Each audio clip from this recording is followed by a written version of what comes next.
আসসালামু আলাইকুম রহমতুল্লাহ। আরবি ভাষার ব্যাকরণ, যেটাকে আমরা নাহু এবং সরফ বলে চিনি, আজকে নাহু নিয়ে কথা বলি। নাহু এর শাব্দিক অর্থ অনেক রয়েছে, তন্মধ্যে প্রসিদ্ধ ৬টি, যেমন নাকি নাহু বমানা কসদা, নাহু বমানা জেহেদ, নাহু বমানা তরিক, নাহু বমানা মিছিল, তেমন নাহু বমানা মিকদার, নাহু বমানা নক।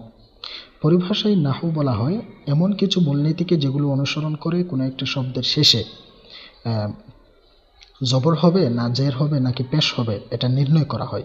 পাশাপাশি শব্দের বুননগুলোকে চেনা হয়, মানে তরকিবে কালিমাতকে চেনা হয়। ইলমি নাহু আবিষ্কার হয়েছে কখন?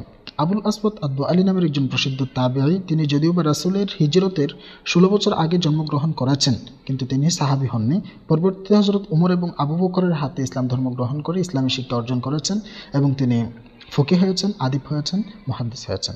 আবুল আসওয়াদ আদ-দুআলী একবার রাস্তা দিয়ে হেঁটে যাওয়ার সময় একজন ব্যক্তিকে কোরআনের একটা আয়াত ভুলভাবে তেলাওয়াত করতে শোনেন। ভুলটা এতই মারাত্মক ছিল যে কোরআনের আয়াতের অর্থও বিকৃত হয়ে যায়।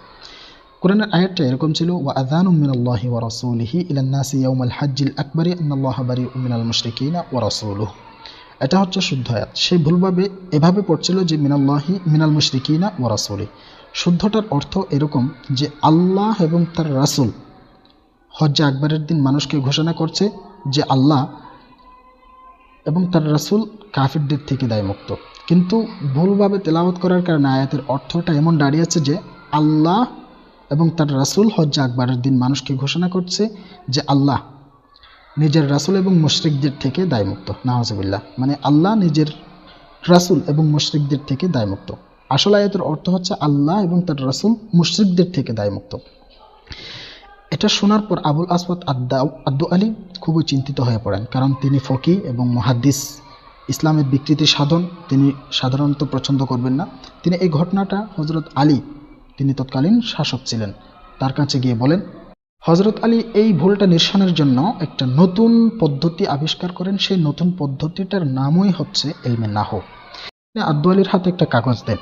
কাগজের ভেতর লেখা ছিল, বিসমিল্লাহির রহমানির রহিম, আল কালামু ইসমুন ওয়া ফি'লুন ওয়া হারফুন, আল ইসমু মা আনবাআ আনিল মুসাম্মা ওয়াল ফি'লু মা আনবাআ আন হারকাতিল মুসাম্মা ওয়াল হারফু মা আনবাআ আম্মা হুয়া লাইসা ইসমান ওয়ালা ফি'লান।